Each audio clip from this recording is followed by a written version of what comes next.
Juan Kapitulo 6, versikulo 35. Si Jesus miingon kanila, "Ako mao ang pan nga naghatag sa kinabuhi. Ang muari kanako dili nagayod gutomon, ug ang mutuo kanako dili nagayod uhawon."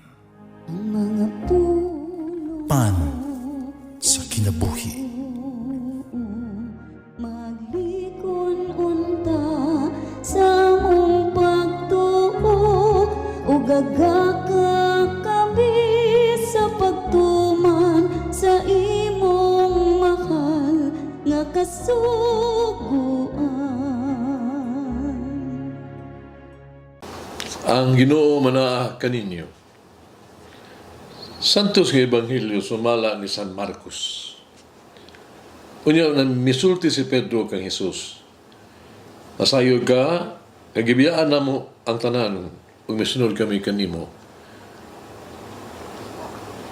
Mingon si Jesus kanila, tinuod ka na, ug sultihan ko kamo, ang ubiya sa iyang panimalay, o sa mga igsuon, o sa inahan, ug sa amahan, ug sa mga anak, ug sa mga uma, tungod kanako, ug tungod sa maayong balita, makadawat og lahi pang daghan niining kinabuhia. Makadawat siya ginatus ka mga balay, mga igsuon, mga inahan, mga anak, ug mga uma. Bisan tuon, ulutoson siya. O sa maabot ng kalibutan, makadawat siya sa kinabuhing dayon. Pandaghan karon nga mahiuna, maulahi, dahil karon nga maulahi, pero nahiuna. Ang Ebanghelyo sa Ginoo. Pasalamati ang Ginoo kay siya maayo, ang iyang gugma mulungtad hangtod sa kahangturan. Pasalamati ang Diyos sa tanang mga Diyos, ang iyang gugma malungtaron. Pasalamati ang Ginoo sa mga Ginoo, ang iyang gugma malungtaron.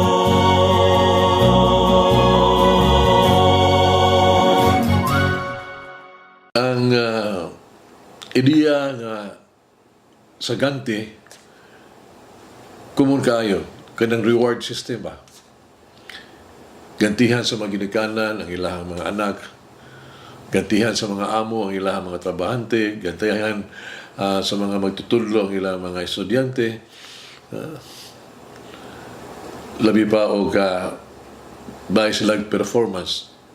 Pisan sa promosyon gani sa seminaryo, sa pagkapare, mga reliyoso o mga kongregasyon, ang reward mentality, ibasiban sa usab. Ebanghelyo karong adlaw naghisgot sa ideya sa reward mentality. Kung magbuhat ka mo og maayo, makadawat ka mo og usa ka gatos kapilo. Di lamang nining kinabuhi kundi sa umabot na kinabuhi. Matthew chapter 10 verse 30 na. Gikan sa psycho-educational nga point of view, sa panlantaw, kini reward system bago lang gisaway nga ang reward mentality mo ang pinakaubos ko nga forma sa edukasyon. Motivation ba? Kini pakamugna og kahadlok o kompetisyon sa mga estudyante. Ngano nga tuang Ebanghelyo karon napasiugda sa ideya sa reward mentality. Nagtanyag Pumapani Kristo, nagtanya ako usa ka yano nga pagtandi ibutang ta nga ang amahan ko sa 5 ka anak. May 5 ka anak. Ang kamugwangan naa sa grade 5, ang kamanghuran na kamugulangan nasa freshman sa kolehiyo. Sa pagsunod nga tuig, sa tigtungha, ako ang gipahibalo sa akong mga anak kung maayo kamo grado, kamong tanan sa eskwelahan, na moadto kita gawa sa nasod alang sa bakasyon sa Sa Pasko, for example.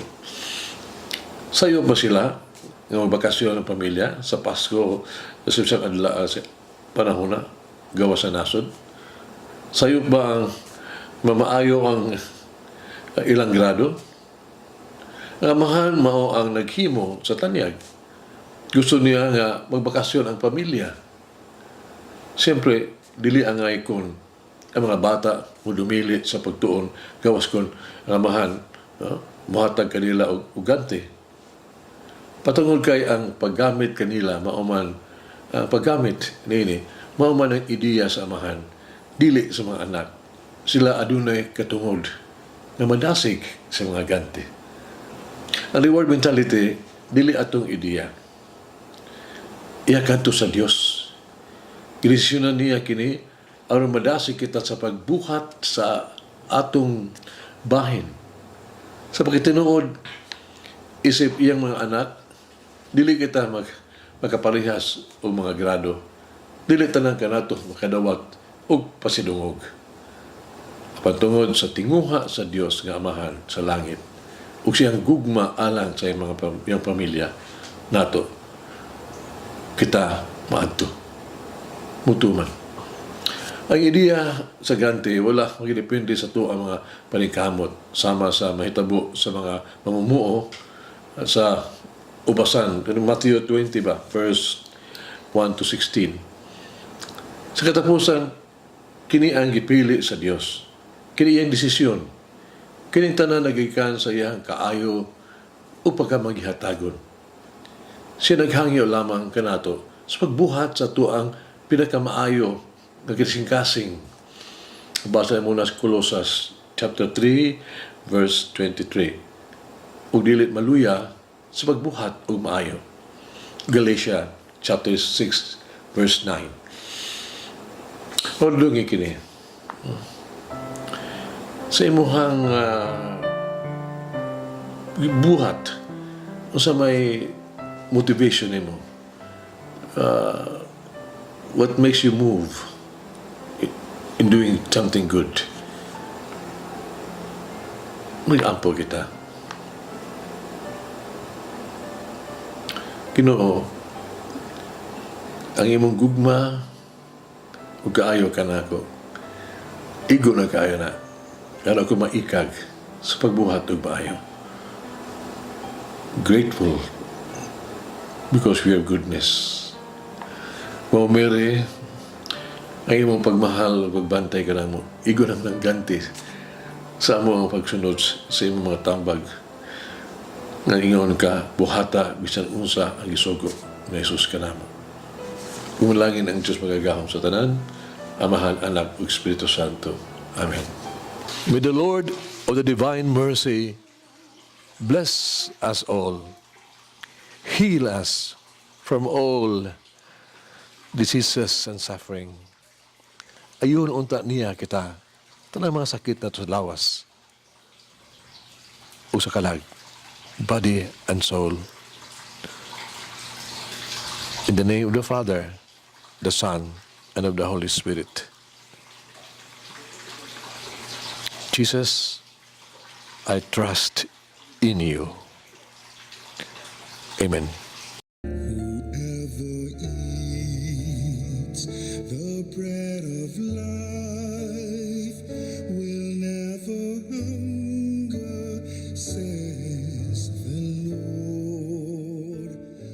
Kay galaan inyong nabati ang pagpaambit ug hamubong pamalandong sa pulong sa Dios pinaagi sa tulumanon pan sa kinabuhi nga gidumala ni Monsignor Daddy Silva.